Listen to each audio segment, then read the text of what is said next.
Hello guys, welcome to अभिषेक जा classes. तो आज हम लोग करने वाले हैं डिमांड का लेक्चर नंबर 3। बीकॉम सेमेस्टर 1 का हमने फ्री क्लासेस चालू किया था, जहां पे हम अभी तक अकाउंट्स और इकोनॉमिक्स कर रहे हैं। बाकी के थियरी सब्जेक्ट्स भी चालू होंगे, जहां पे principle and practice of management और ईडी चालू होना बाकी है। माइक्रो इकोनॉमिक्स और अकाउंट्स ऑलरेडी चालू हो चुका है, जिसका आज माइक्रो इकोनॉमिक्स का 3rd लेक्चर चल रहा है। मैं यही आपसे गुजारिश करना चाहूंगा कि आपने अगर प्रीवियस दो लेक्चर्स अगर नहीं देखे हैं, सबसे पहले तो वो देख के आइए, तभी आपको 3rd लेक्चर समझ में आएगा। और एक बात, अगर बीकॉम सेमेस्टर 1 के ग्रुप्स में अगर तुम अभी तक ज्वाइन नहीं हुए हो, तो प्लीज डिस्क्रिप्शन में या तो कमेंट बॉक्स में तुमको 6 स्टेप्स मिलेंगे। वो 6 स्टेप्स को फटाफट से फॉलो करो और बीकॉम सेमेस्टर 1 के फ्री बैचेस में ऑटोमेटिकली तुम ज्वाइन हो जाओगे, जहां पे तुम आराम से बीकॉम को 90% क्लियर कर सकते हो। ठीक है, 90% से ज्यादा ही आएंगे तुम्हारे। इतने अच्छे टेक्निक से पढ़ाया जा रहा है कि बहुत बढ़िया से क्लियर कर सकते हो, वो भी फ्री में। चलिए, आज लेक्चर नंबर 3 में हम लोग देख लेते हैं कि क्या क्या पढ़ने वाले हैं। आज हम लोग पढ़ने वाले हैं expansion and contraction of demand and increase and decrease of demand. तो दोस्तों, ये लेक्चर बहुत ही शॉर्ट रहने वाला है। मैं शॉर्ट इसीलिए रखता हूं क्योंकि आप लोगों को टाइम बेहतरीन तरीके से मिल पाए सेल्फ स्टडी करने का। ये देखने के बाद आप लोग जो ओरिजिनल बुक खरीदे होंगे, वो बुक से भी आप लोग पढ़ेंगे अच्छे से। ठीक है, चलिए, expansion and contraction of demand सबसे पहले समझते हैं। ये नोट्स आप लोगों को मिल जाएंगे बराबर, इसीलिए टेंशन नहीं करना है। ये नोट्स आप लोगों को बहुत बेहतरीन तरीके से मिल जाएंगे। सबसे पहले मैं expansion and contraction of demand तुमको समझाता हूं। आ जाओ। एक्सपांशन अगर मैं समझाने जाऊं, अगर एक्सपांशन मैं तुम्हें समझाने जाऊं, तो एक्सपांशन मतलब क्या होता है? बलून देखे हो? बलून देखे हो? बलून में जब एयर भरते हैं ना, हम लोग मुंह से जब हवा भरते हैं फू फू करके बलून को, तो बलून क्या होता रहता है सर? एक्सपांड होता रहता है बलून। तो उसी को बोलते हैं एक्सपांशन। ठीक है, और धीरे धीरे बलून में से हवा छोड़ते रहते हैं, तो क्या होता रहता है सर? हवा निकलता रहता है धीरे धीरे, तो उसी को हम लोग बोलते हैं कॉन्ट्रैक्शन। क्या बोलते हैं? कॉन्ट्रैक्शन। अब इस एग्जाम्पल में डिमांड में एक्सपांशन कॉन्ट्रैक्शन क्या कर रहा है सर, ये बताइए। देखो, बलून मतलब क्या हो गया? नॉर्मली बलून मतलब, मैं अगर डिमांड के वर्ड में समझू तो बलून मतलब होता है डिमांड कर्व। ठीक है, और एयर मतलब होता है प्राइस। एयर मतलब क्या होता है? प्राइस।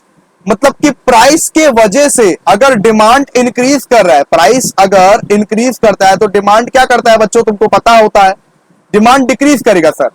और प्राइस अगर डिक्रीज करेगा तो डिमांड इंक्रीज करेगा। तो प्राइस के वजह से अगर डिमांड अफेक्ट करता है, डिमांड या तो इंक्रीज करता है या तो डिक्रीज करता है, उसको हम लोग क्या बोलते हैं? उसको हम लोग बोलते हैं एक्सपांशन या तो कॉन्ट्रैक्शन। उसको हम लोग बोलते हैं एक्सपांशन या तो कॉन्ट्रैक्शन। ठीक है, बिल्कुल समझ में आ गया तुमको। अब एक बार तुम इसको पॉज करो और जो मैंने लिखा है वो पहले लिखो। प्रॉमिस कर रहा हूं तुमको बहुत बेहतरीन तरीके से आज एकदम समझ में आ जाने वाला है एक्सपांशन और कॉन्ट्रैक्शन। तुमको इतना बेहतरीन तरीके से आज तक कोई भी नहीं समझाया होगा।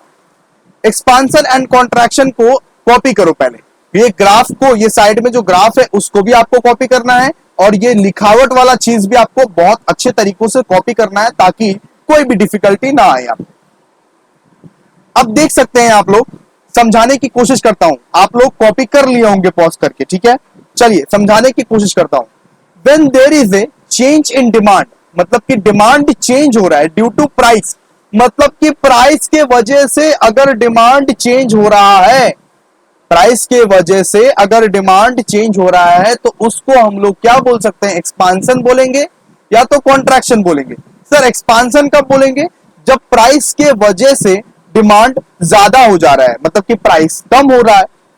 अगर इस वाले केस, अगर ये वाला केस है कि प्राइस कम हो रहा है और डिमांड ज्यादा हो रहा है, तो ऑफ कोर्स ये क्या हो गया? एक्सपांशन। ठीक है, और इसको मिटाइए दोस्तों। अच्छा, एक्सपांशन, प्राइस, मैं जितना आपको समझा रहा हूं उतना बस आप लोग समझने की ट्राई कीजिए। प्राइस अगर कम हो रहा है और डिमांड अगर ज्यादा हो रहा है तो इसको हम लोग क्या बोलेंगे, एक्सपांसन। लेकिन प्राइस अगर ज्यादा है, डिमांड कम है, तो उसको हम लोग क्या बोलेंगे, कॉन्ट्रैक्शन। आप लोग देख सकते हैं यहां पे पी है, ठीक है, प्राइस ज्यादा हो गया, मान लीजिए ये 10 रुपए में बेच रहा था नॉर्मल, यहां पे जब 12 रुपया हुआ, जब प्राइस 12 रुपया हुआ, तब यहां पे देखिए डिमांड इतू सा हो गया, डिमांड देखिए कितना सा हो गया। तो ये कॉन्ट्रैक्शन है, ये क्या है, कॉन्ट्रैक्शन है। जब यहां पे प्राइस बढ़ जाता है, मैंने क्या बोला था, जब यहां पे प्राइस बढ़ जाता है और डिमांड कम रहता है, तब उसको, उस सिचुएशन को हम लोग क्या बोलते हैं, कॉन्ट्रैक्शन। लेकिन प्राइस यहां पे अगर कम हो जाता है, प्राइस यहां पे अगर कम हो जाता है, यहां पे देखिए प्राइस कम हो गया, नॉर्मल प्राइस कितना था हमारा 10 रुपया, 8 रुपया हो गया प्राइस। प्राइस कम हो जाने के वजह से लोग ज्यादा डिमांड करेंगे, भीड़ होगा, तो उसको नॉर्मली हम लोग क्या बोलेंगे, एक्सपांसन।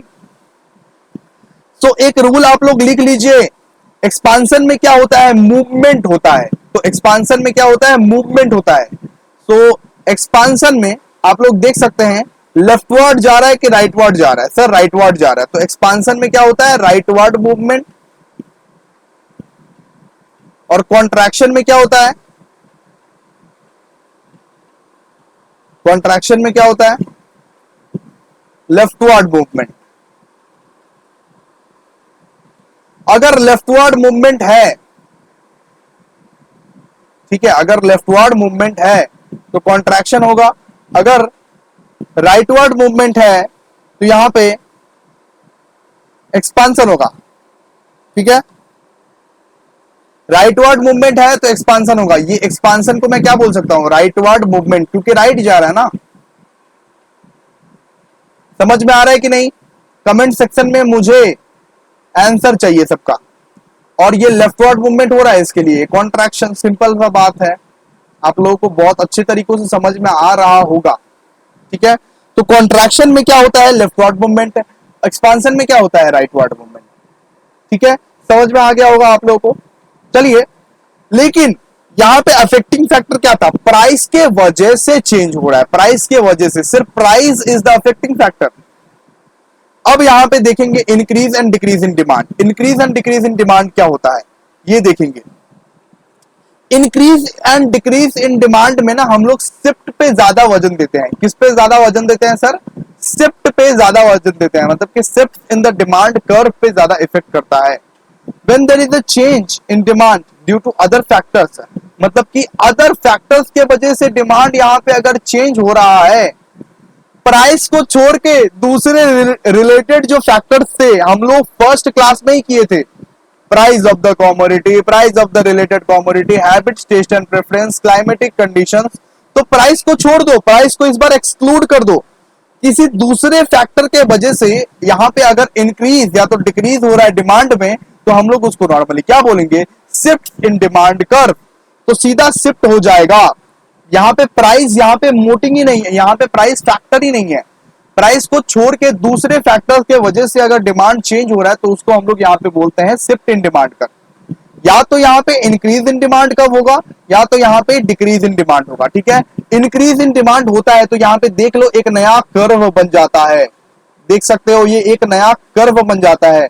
नॉर्मल कर्व ये वाला था, यहां से सीधा इंक्रीज करके दूसरे फैक्टर्स के वजह से, मतलब कि प्राइस को छोड़ के किसी दूसरे फैक्टर्स के वजह से यहां से इंक्रीज करके अपना कर्व ही बदल दिया। ये इसको हम लोग क्या बोल सकते हैं, increase in demand.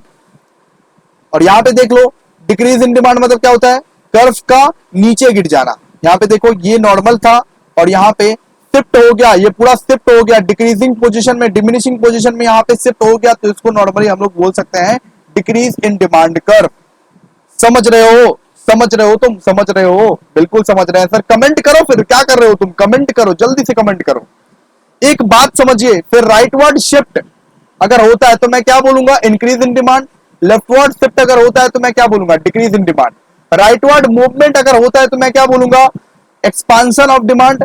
And leftward movement को क्या बोलूंगा, कॉन्ट्रैक्शन। तो ये मूवमेंट और शिफ्ट में एकदम कंफ्यूज मत हो जाना। मूवमेंट सिर्फ तभी होता है जब प्राइस के वजह से चेंज हो रहा है, लेकिन प्राइस को छोड़ के दूसरे फैक्टर्स के वजह से चेंज हो रहा है तो सीधा शिफ्ट ही बदल जाता है, सीधा शिफ्ट ही बदल जाता है। ये क्वेश्चन तुमको एमसीक्यूज में पूछ सकता है। अगर इस बार प्रोबेबली अगर एमसीक्यूज देगा तो इसमें पूछेगा कि rightward shift increase in demand, leftward shift decrease in demand, rightward movement expansion, leftward movement contraction. Homework में यही है, बताओ चारों लिख के बताओगे, तुम चारों चीज लिख के बताओगे। राइटवर्ड शिफ्ट क्या है, लेफ्टवर्ड शिफ्ट क्या है, अब rightward shift, leftward shift, rightward movement, leftward movement, चारों को लिख के बताओगे, तभी मैं समझूंगा कि तुम लेक्चर देखे हो। नहीं अगर देखोगे लेक्चर तो मैं कंटिन्यू नहीं करूंगा, सिंपल बात है। इतना बेहतरीन लेक्चर तुम्हारे लिए बनाता हूं कि तुम बहुत अच्छे से कंटिन्यू करो, देखो और फ्री में सारे के सारे इफेक्टिवली क्लास कर लो। थैंक यू, मिलते हैं नेक्स्ट वीडियो में, तब तक के लिए बाय। और नेक्स्ट वीडियो में हम लोग चालू करेंगे इलास्टिसिटी ऑफ डिमांड।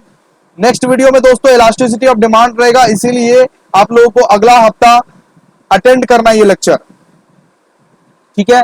चलिए बाय।